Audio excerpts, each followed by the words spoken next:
안녕하십니까. EBS에서 공인중개사 민법을 담당하고 있는 민희열입니다.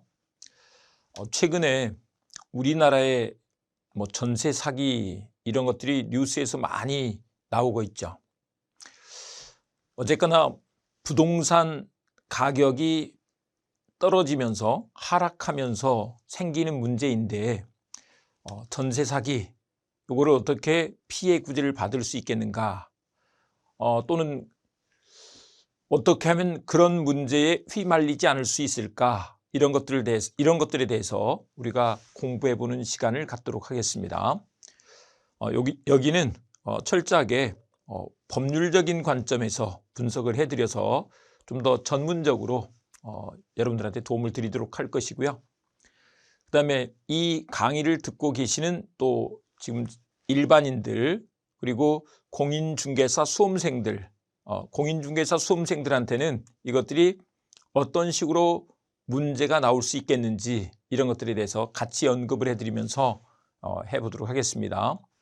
그래서 일반인을 위한 강의이면서 공인중개사 수험생들한테 어떤 문제가 나올 수 있는지에 대한 시사점, 이런 것을 찾아보는 그런 시간을 갖도록 하겠습니다. 전세 사기란 제목을 좀 들어봤는데요. 요즘 뉴스에 나오는 이런 몇 가지 키워드들을 좀 찾아보도록 하겠습니다. 동시진행 전세 사기, 이런 것들이 나와요. 도대체 동시진행 전세 사기란 게 뭘까? 동시에 뭔가 진행을 한대요. 뒤에서 설명드리도록 하겠습니다.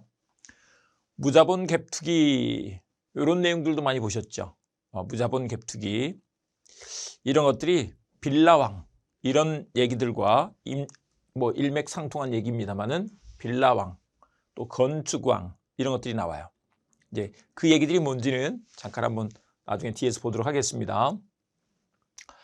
또 전세 설정 및 같은 날 담보대출, 이것도 동시 진행 담보대출이라고도 이렇게 하는데, 같은 날 담보대출을 했을 때 어떤 문제가 생기는지 하는 또 그런 문제들이 있어요. 네. 그래서 이런 내용들, 또 전입신고 말소 후에 담보대출, 이런 것들이 문제가 되는데, 사실 이제 요즘 전세 사기로 뉴스에 나오는 것들은 뭐냐 그러면 빌라, 오피스텔, 이런 것들이 주로 나와요. 그러니까 신축 빌라, 오피스텔, 이런 것들이 전세 사기에서 뉴스로 나오는 것들인데, 아파트 같은 경우는 또 이런 경우도 있을 수 있죠. 전입신고하고 이 대항력까지 갖추고 있는데 주인이 그 전입신고를 말소하고 담보대출을 받아버리는 거예요. 그러면 또 문제가 생기죠. 근데 그때 어떤 문제들이 생기는지, 어떻게 구제받을 수 있겠는지 하는 것들을 생각해 보도록 하겠습니다.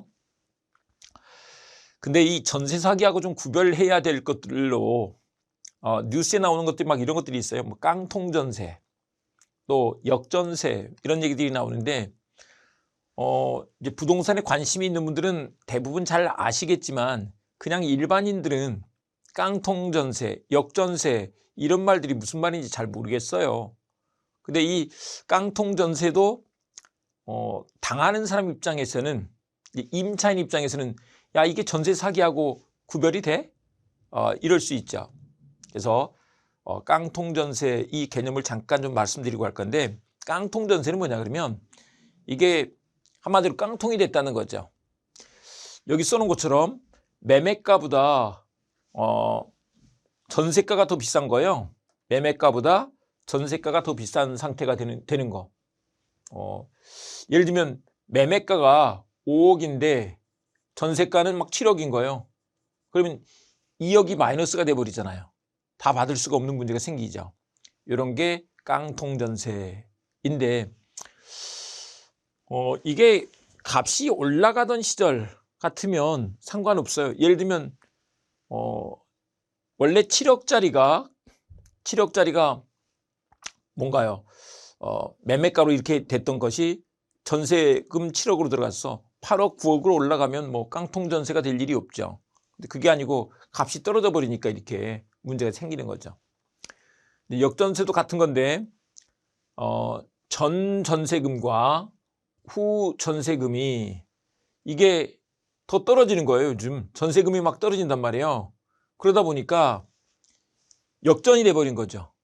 그러면 이제 주인 입장에서는 이 새로 전세 임차인을 구하려고 하면 기존에 갖고 있는 전세금에다가 돈을 보태서 내줘야 되는데 그게 쉽지가 않죠. 돈을 돌려받기가 좀 힘든 문제가 생기는 거예요. 당하는 사람 입장에서는 이게 전세 사기인지 역전세인지 무슨 상관이겠어요. 돈을 돌려받지 못하니까 문제가 되는 거죠. 그다음에 갭 투자 실패 이런 건데, 갭 투자 실패는 예를 들면 그게 우리 집이 5억짜리인데 3억을 전세를 들여서 만약에 투자를 했어요. 그럼 내 돈 2억만 가지고 5억짜리 집을 살 수가 있잖아요. 근데 그게 집값이 떨어져 버렸어. 2억 5천으로 떨어져 버렸어. 그러면 지금 2억 5천 마이너스가 됐죠. 내가 빌린 건 3억인데 지금 전세금도 주인 입장에서 보면 빌린 돈이잖아요. 3억인데 지금 내 돈 다 까먹고 오히려 5천이 마이너스예요. 이렇게 되는 경우들이 있단 말이죠. 근데 이게 전세 사기 같은 경우는 이제 사기 의도가 있는 경우들이고, 이것들은 사기 의도는 없는데 어쨌거나 돈을 돌려주지 못해서, 주인이 보증금을 돌려주지 못해서 사고가 나는 그런 케이스들이란 말이에요. 그래서 이런 경우에 구제책 이런 것들까지 같이 한번 봐보도록 하겠습니다. 그런데 이 내용들을 좀 아시려면, 전세 사기를 좀 아시려면 주택임대차 보호법 내용을 좀 알고 가셔야 돼요. 이건 일반인을 위한 설명인데 일단 전세란 말을 봐보겠습니다. 주택임대차 보호법 그랬는데 보면 요거 임대차란 말이 들어가 있잖아요. 근데 여기는 전세란 말이 들어가 있네요. 사실 엄밀한 의미에서 전세는 임대차는 아니죠. 근데 우리나라에서는 전세 제도가 거의 임대차처럼 쓰여요. 그러니까 일반인들을 위해서 구별은 따로 하지 않겠습니다. 그냥 같은 말은 아닌데 그냥 거의 같은 의미로 쓰인다. 이 정도만 말씀드리도록 할게요. 다만 이제 전세와 관련해서 잠깐 좀 말씀을 드리자면 아시다시피 전세는 전세금을 내고 들어가잖아요. 근데 생각을 해보세요. 갭 투자 같은 경우는 봐보면 주인이 내가 가진 돈이, 예를 들면 우리 10억짜리 아파트를 분양받는다고 생각을 해보자고요. 10억짜리 아파트 분양을 받는데 나는 가진 돈이 2억밖에 없어. 그런데 전세로 들어올 사람이 8억을 전세금으로 내고 들어온다고 하면 주인 입장에서는 그 돈을 8억 빌려서 집을 사는 경우인 거잖아요. 예. 근데 그 전세금, 돈을 빌려주는 거예요. 그런 건데 이런 제도가 세상에 세계적으로 우리나라밖에 없다는 거예요. 근데 정확하게 좀 더 분석을 해보면 이 조사를 해보면 우리나라 말고도 몇 개 후진국에서 전세 제도가 있다는 거죠. 근데 선진국 가면 소위 말하는 임대차요. 다 그냥 렌트비만 내는 거죠. 월세, 법에서는 차임이라고 부릅니다. 차임, 월세를 내는 거예요. 그래서 외국인이 우리나라에 와서 보면 깜짝 놀란다는 거 아니에요. 아니 어떻게 그 돈은 많은 돈을 빌려 거기다 맡겨놓고 내가 살 수 있지? 하는 것과 또 한편 우리나라 사람이 밖에 나가면 놀란다는 거 아니에요. 어떻게 렌트비만 계속 내고 살고 있지? 전세도 없고. 예. 어쨌거나 우리나라에만 있는 제도이다 보니까 전세, 이것도 영어로 전세 이렇게 쓰인대요. 전세라고 이렇게 쓰이는데 어쨌거나 그냥 일단은 우리는 임대차, 전세 뭐 비슷한 말이다 이렇게 알아두시면 되겠습니다. 그런데 이제 이것들이 등기를 안 한 채권이다 보니까, 원래 채권은 계약 당사자끼리만 서로 구속이 되는 거예요. 생각을 해보죠. 갑이 주인인데 내가 임차인이에요. 전세 사는 사람이에요. 그러면 갑과 을이 두 사람이 계약을 맺었어요. 두 사람이 계약을 맺었는데 만약에 주인이 집을 팔았다고 생각을 해보자고요. 그래서 주인이 병으로 바뀌었는데 어떻게 다른 사람한테 나 갑이랑 계약한 거 있는데 당신 집에서 계속 살 거예요 주장할 수 있겠냐고요. 말도 안 되는 거죠. 근데 이제 이게 주택임대차보호법에서는 인도받고 우리식으로 표현하자면 입주하는 거죠. 그리고 주민등록을 하면 이건 동사무소 가서 전입신고를 하면 대항력이 생겨. 대항력이 생긴다 이렇게 말을 하는데 이제 요거 그 말이 이런 거예요. 대항은 주장이란 말로 바꿔서 읽으면 돼요. 다른 사람한테도 주장할 수 있다. 우리가 이제 상식적으로 알고 있죠. 그래서 보면 입주하고 주민등록하고 살면 전입신고를 하고 살면 주인이 바뀌어도 다른 사람한테 다른 주인한테도 대항할 수 있다는 거죠. 나 임차권이 있어요. 이렇게 주장할 수 있다. 그래서 새 주인한테 전세금, 전세보증금을 받고 나갈 수가 있다는 거죠. 요게 대항력의 문제예요. 내 기간 다 채우고 나중에 나갈 때 새 주인한테 보증금을 받아서 나갈 수 있는 것이다 하는 게 대항력이란 말로 나타난다고. 그래서 우리 절대적으로 하실 거 전입신고를 해야 된다 하는 거 절대 잊지 말자고요. 학생들이 우리 학교 앞에 원룸 같은 거 빌리는 경우들도 많이 있죠. 꼭 전입신고, 주민등록 이전을 해줘야 된다고요. 주민등록을 그 원룸에다가 해놔야 보호를 받을 수 있다. 네, 대항력. 요거 한 가지 알아두시고. 그 다음에 이제 두 가지인데 주인이 바뀌어도 살 수 있는 거 대항력. 근데 또 한 가지는 뭐냐 그러면 주인집이 좀 잘못됐을 때 나중에 그 집을 경매해서 그 경매 대금으로부터 내가 보증금을 우선 변제권이 말하면 내가 먼저 배당받을 수 있는 권리다 이런 뜻이에요. 보증금을 먼저 배당받을 수 있는 권리인데 그거는 대항력을 갖추고 요 대항력을 말하는 거예요. 그 다음에 이제 확정일자까지 받아두면 계약서에다가. 그러니까 요거 우리 이거 알 수 있습니다. 우리 뭘 하셔야 되느냐 그러면 보호받으려면 전입신고하고 계약서에 확정일자를 받아야 돼요. 확정일자를 받으면 이렇게 우선 변제권이 인정된다. 그래서 주택임차인이 대우받아요. 대우받는다 이렇게 제가 표현해 볼게요. 대우받을 수 있어. 그래서 알아두십니다. 전입신고와 확정일자. 네, 그래서 이런 게 있다. 근데 또 한 가지가 더 있는데 소액보증금 최우선 변제권 이런 것들도 뉴스에 나와요. 네, 이건 소액보증금 최우선 변제권은 이건 동네마다 보증금이 소액일 때 이건 동네마다 좀 다르니까 정확하게 좀 주변 공인중개사 분 통해서 알아보셔야 돼요.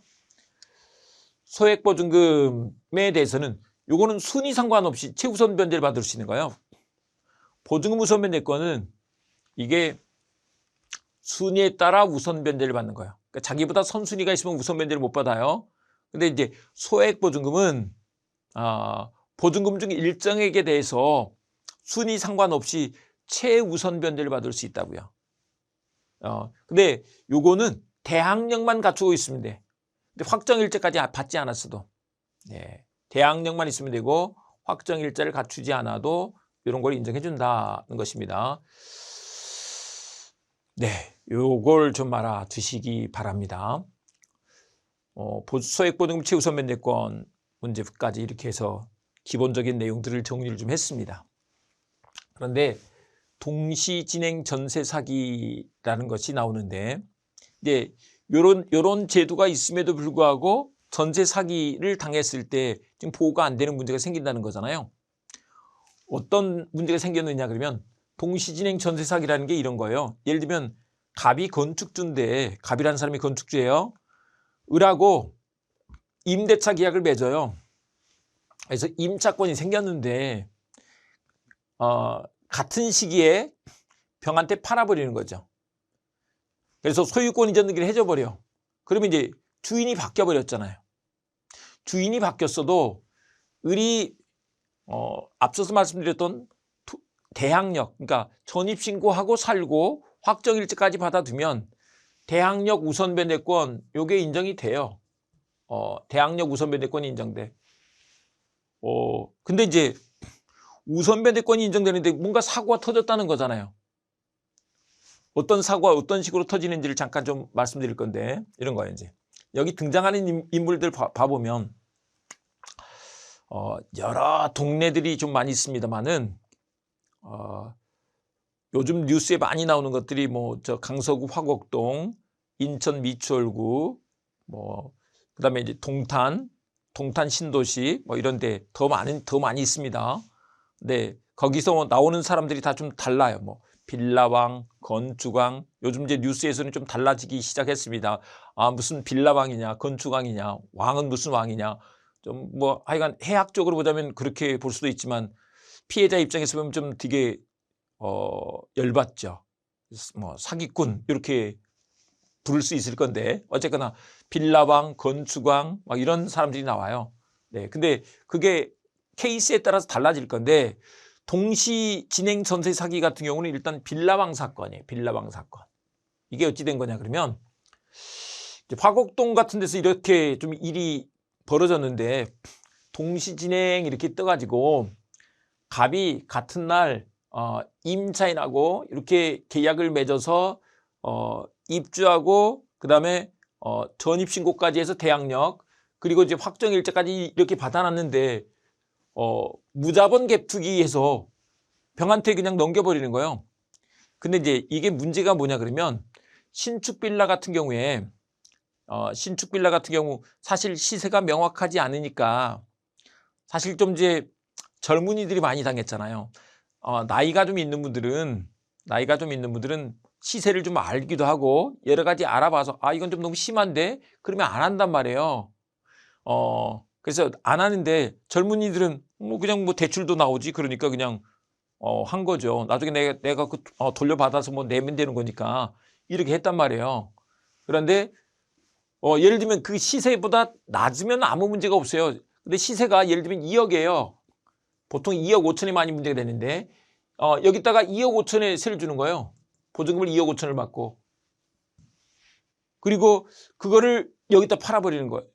이름을 넘겨버리는 거예요. 이제 이 사람은 여러 가지 물론 돈을 좀 받죠. 돈을 좀 받아가지고 좀 챙기면서 나중에 이제 물론 그게 3억짜리가 되면 이 사람은 돈 버는 거예요.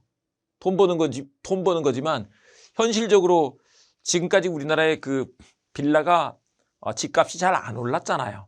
그러니까 사고가 터질 게 많이 있었고 그랬는데 결정적으로 이제 집값이 떨어져 버렸잖아요. 그러니까 이 사람이 나 몰라. 그리고 이제 죽어버리고 뭐 이런 일들이 생기게 된 거잖아요. 근데 거기에 좀 많은 사람들이 막 관련이 돼 있더라고. 건축주, 그다음에 이제 이런 사람들이 문제되고 컨설팅 중개업자, 또 뭐 공인중개사가 R을 받는 거 리베이트입니다. 감정평가사가 좀 그걸 높게 평가를 해주고 막 여러 가지 사람들이 있더라고요. 근데 또 한편 이런 경우도 있어요. 아예 이런 경우도 있는데 갑이 건축을 해서 이걸 빌라왕한테 완전히 넘기고 그냥 딱 끊어버린 거예요. 이 관계를 이렇게 끊어버리는데 실제로 이제 명의대에다 있어요. 바지 집주를 세우는 거예요.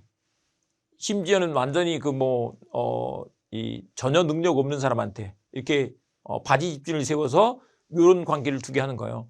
근데 이제 나갈 때 보증금 달라고 했더니 돈 없대. 이렇게 한 경우들이 동시진행 전세 사기 형태로 나타나더라. 비아파트 전세에서 주로 나타나는데 뭐 빌라, 오피스텔, 원룸 이런 데서 문제가 됐더라고요. 원룸, 오피스텔, 원룸 이런 데가 젊은 사람들이 많이 사는 그런 동네였던 거예요. 그리고 시세가 명확하지 않은 동네 이런 데서 이런 문제가 생기더라.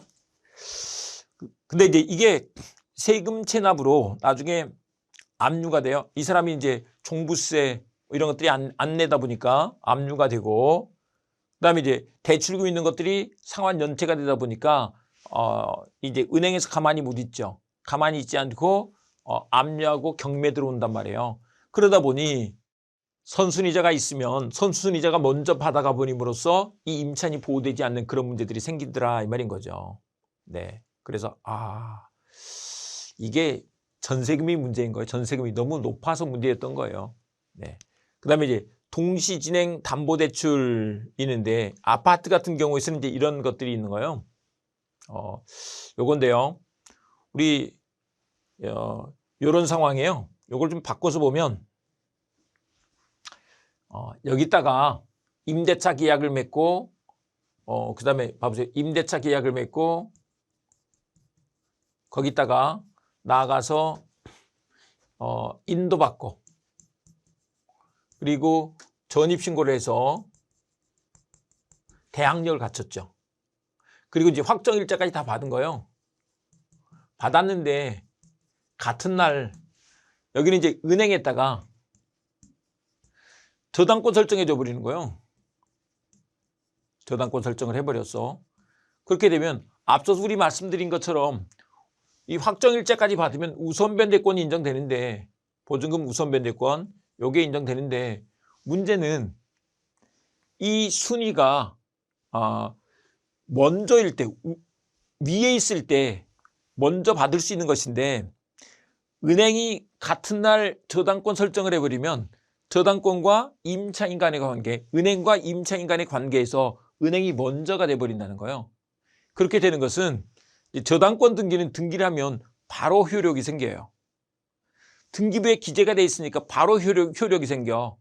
그런데 이게 임차, 전입신고 같은 경우는 다음 날부터 생겨요. 다음 날 0시부터. 그러니까 같은 날 들어와도 뭐가 더 먼저예요?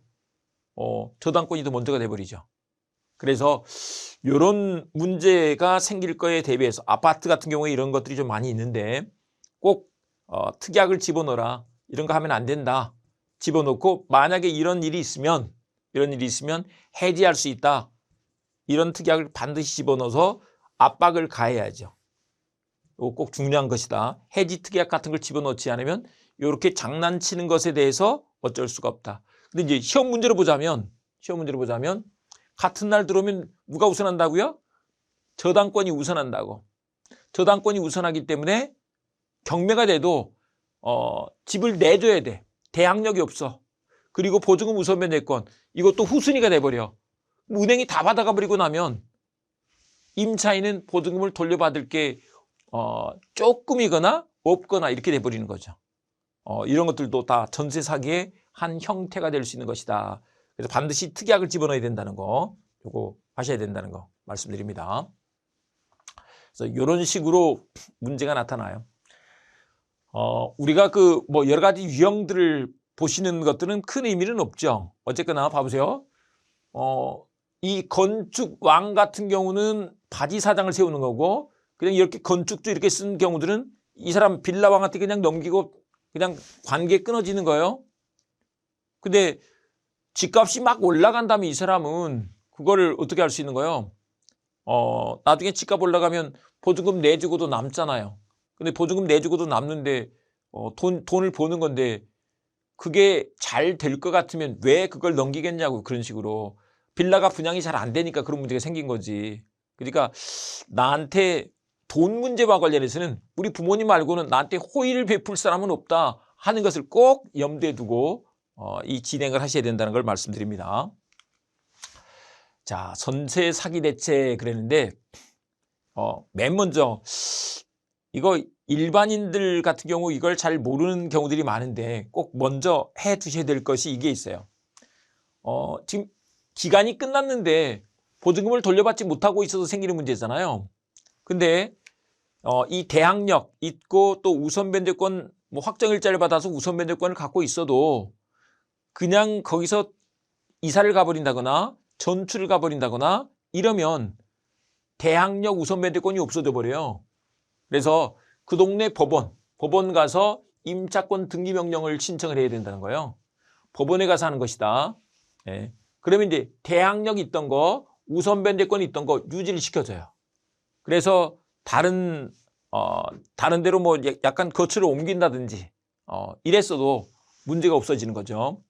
요게 있고 그다음에 이제 일단 보증금 반환 청구 소송을 해야죠. 그러면서 경매 신청을 해서 내 돈 내놔 이렇게 해야지 된다는 것이다. 네. 근데 이제 전세 사기 같은 경우는 이거 가지고 돈을 다 받을 수 있으면 무슨 걱정이겠어요? 돈을 못 받으니까 문제지. 그래서 이제 두 가지 측면의 문제가 되는데 최근 입법 논의된 피해자 구제책 이건 아직 지금 현재 제가 강의하고 있는 시점에서는 입법이 된 건 아니고 지금 논의가 되고 있는 것들이에요. 최근 입법 논의된 피해자 구제책으로서 제일 문제가 주거 문제하고 보증금 문제잖아요. 근데 주거 보증금은 절대 못 돌려주겠다고 나라에서 구제를 못 해주겠다고 하고 있는 것이고 주거 문제와 관련해서 이런 논의를 하고 있는 거죠. 경매 시 우선 매수권을 주겠다. 그 집이 경매로 나오면 그 임차인한테 먼저 매수할 수 있는 권리를 인정해 주겠다. 이렇게 하고 있다는 거죠. 근데 이것도 사실 좀 어려워요.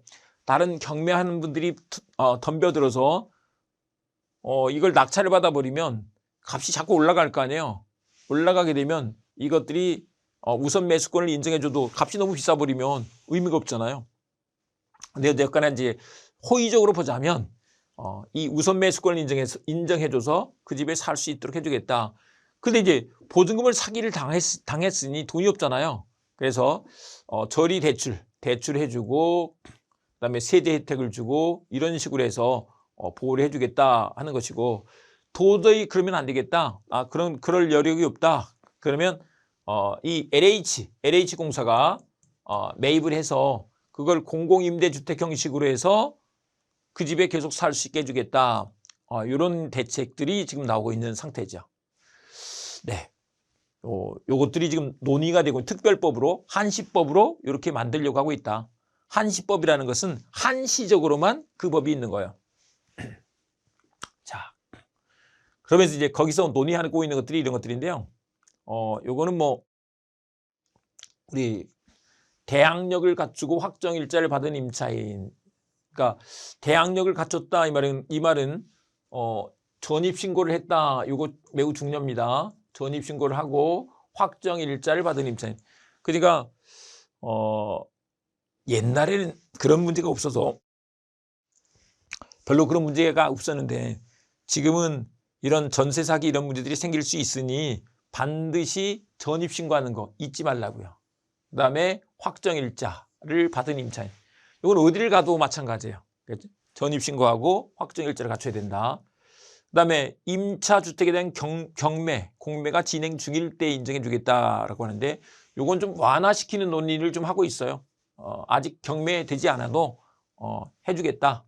그다음에 면적 보증금 등을 고려한 서민 임차주택 그랬는데 너무 보증금 많은 데는 다 능력 있는 거 아니냐 뭐 이런 차원의 것인데 이것도 조금 더 완화하는 논의가 좀 되고 있어요. 조금 더 보증금 액수가 좀 더 늘어나도 수사 개시 등 전세 사기 의도가 있는 경우. 근데 이제 요거 한 가지 봐볼게요. 우리 공인중개사 시험 공부를 하시는 분들은 민법에서 사기가 나오는 걸 알고 있는데 또 형법에서도 사기죄가 있어요. 근데 이제 사실 사기란 말은 같이 쓰이지만 형법에서 사기와 민법에서 사기는 약간 달라야 되겠죠. 왜 달라야 될까요? 왜냐하면 형법에서는 사기가 교도소를 보내는 거잖아요. 교도소를 보내는 거니까 거기는 좀 더 엄격하게 해석을 하는 거예요. 그런데 민법상 사기는 어쨌거나 사람을 속이려고 하면 사기가 될 수 있는 거죠. 그래서 그 형법상 사기가 된다면 민법에서는 사기가 되겠지만 민법상 사기라고 해서 형법상 사기다 이렇게 말할 수 없는 거예요. 그러다 보니까 이것도 좀 더 그러면 형법상 수사기관에서 하는 건 형법상 사기가 될 때 하는 건데 이걸 좀 더 완화해야 되는 건 아니냐. 그래서 넓은 의미로 이런 논의들이 지금 진행되고 있다는 것을 말씀드립니다. 그다음에 이제 다수의 피해자가 발생할 우려가 있는 경우, 그다음에 보증금 상당액이 미반환될 우려가 있는 경우 이런 것들을 지금 얘기하고 있다 이 말이에요. 근데 요거는 실제로 이제 입법이 됐을 때 그거를 참고해서 좀 더 보시기 바라고요. 네. 요 내용은 나중에 좀 더 자세히 보시기 바랍니다. 현실화 됐을 때 그때 보시면 될 것 같고 우리 전세 계약 시 확인사항 제가 이렇게 좀 달아봤는데 우리가 이제 전세 들어갈 때 피해를 당하지 않으려면 이걸 꼭 확인해 보고 들어가야 된다는 거예요. 임대인의 부채 규모를 확인해야 돼. 우리 들어갈 때는 꼭 선순위 저당권자가 있는지 확인해 봐야 돼요. 근데 이거는 등기부에 나타나고 있어. 등기부에 나와 있으니까 이 등기부 공부하는 것은 사실 공인중개사 시험 공부를 하면 되는데 일반인들 같은 경우는 그거를 그냥 모르는 사람 설명만 듣지 말고요. 그걸 갖다가 조금 더 공부를 해보시라고요. 아니면 아는 분의 도움을 받아서라도 꼭 확인해 봐야 된다. 선순위 저당권자가 있는지, 그게 얼마까지 돼 있는데 나는 내가 이 보증금을 냈을 때 내가 나중에 돌려받는데 문제가 있겠는지 없겠는지 이걸 확인해 봐야 된다. 순위에 따라 배당을 받기 때문에 그렇죠. 그래서 해봐야 되고요. 그 다음에 이제 요즘 전세금 반환 보증보험 이런 것들이 돼요. 근데 그걸 꼭 가입을 하시라고요. 그래서 만약에 전세금 반환 보증보험에 가입할 수 없다 그러면 하지 말아야 되죠. 근데 이게 계약이 돼야지 되는 것이기 때문에 만약에 가입 불가시 해지한다는 특약을 반드시 넣으시라고. 그래야 이게 확인이 된다.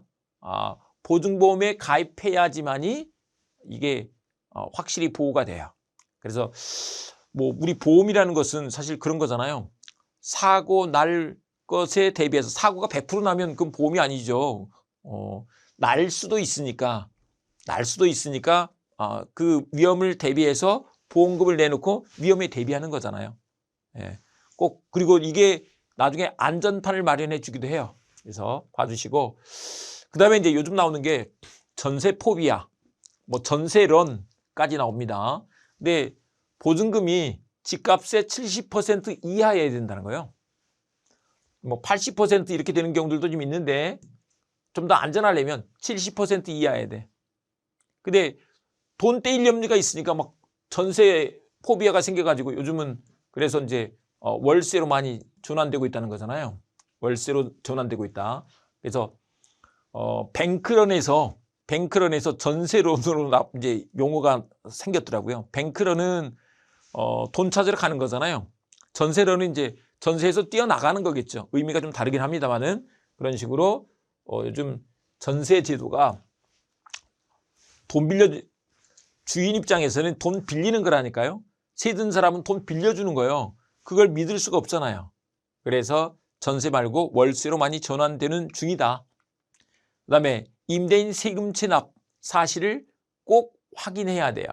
근데 이것들은 확인하는 제도들을 인정해주고 있으니까 이제 세금 체납 사실 확인하는 것들도 꼭 거쳐야 된다 말씀드리고요.